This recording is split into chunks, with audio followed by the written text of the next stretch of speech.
Bulungan.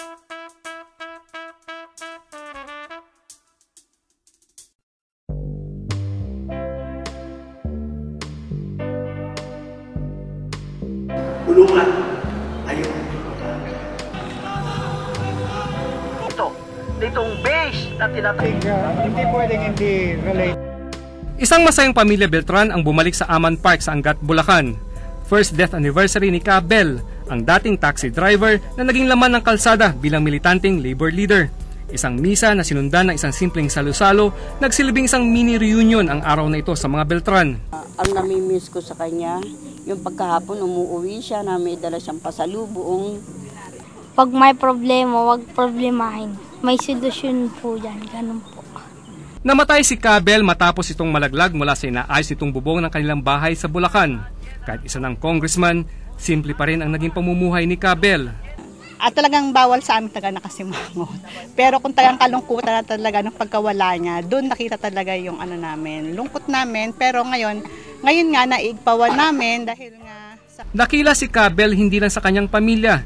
Veterano ang leader ng Kilusang Mayo 1 ng mga kulungan ni Marcos at Arroyo, bagamat nung panahon ni Arroyo sa Heart Center siya nakulong. Kung buhay po si Cabel ngayon, siguradong nandun siya dun sa unahan ng pagtutol dito sa charter change at con-as ni Mrs. Arroyo. Dahil sa global recession, maraming manggagawa ang nawalan ng trabaho simula pa noong Disyembre na nakarang taon. Sa tala ng Bureau of Labor and Employment Statistics, nasa 7.4% o 2.716 million ang walang trabaho sa ngayon. Pero kung paniniwala ng Ibon Foundation, mahigit na sa 4.1 milyong Pinoy ang nakatambay. Kung isasama pa ang mga underemployed, papalo ang bilang sa 10.7 million. Maging ang mga malalaking dayuhang kumpanya sa Pilipinas tulad ng Texas Instruments, Amcor Technology, Integrated Microelectronics Incorporated, Holcim Philippines at Advanced Contact Solutions ng Australia ay nagsara o kaya nagtanggal ng maraming manggagawa.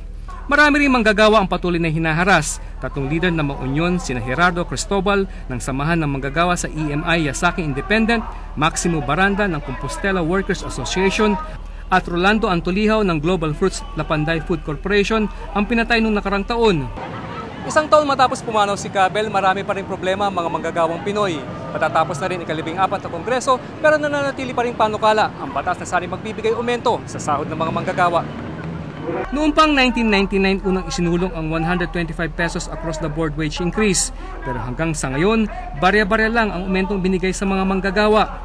Gustong taasan ng 100% yung sahod ng presidente, vice president, mga executive, hanggang doon sa Kongreso at Senado. Samantalang itong kahilingan ng mga manggagawang ito na 125 pesos across the board nationwide ay halos 10 taon na hinihingi ng mga manggagawa at hanggang ngayon ay hindi pa naisasakatuparan. Kung nung libing ay marami ang pumunta, hindi ganong karami ang mga nasa Plaza Miranda. Isang taon matapos lumisan si Cabel, nauna pa ang isang politiko para bigyan ng konkretong parangal si Beltran. Baka naman susunod naman sila at bibigyan din nila ng ganyang parangal.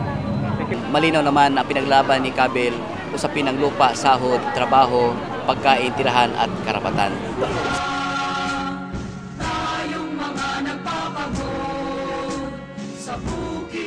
Kung hindi man nagbabago ang slogan at sigaw ng mga militante, ay dahil hindi rin kasi nagbabago ang sitwasyon ng mga manggagawa. Kahit nakatungtong na sa Kongreso ang isang Cabel, simpleng aumento sa sahod hindi pa ito magawa. Pero ang pinakamabigat na hamon na iniwan ng byuda ni Cabel ay para sa mga leader ng manggagawa.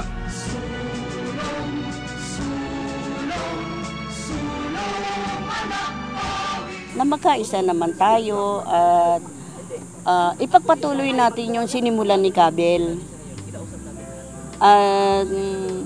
Yung imbis ba na lumiit tayo, kailangan paigtingin na dumami pa tayo dahil karapatan natin yan. Eral Kabatbat po, dokumentado.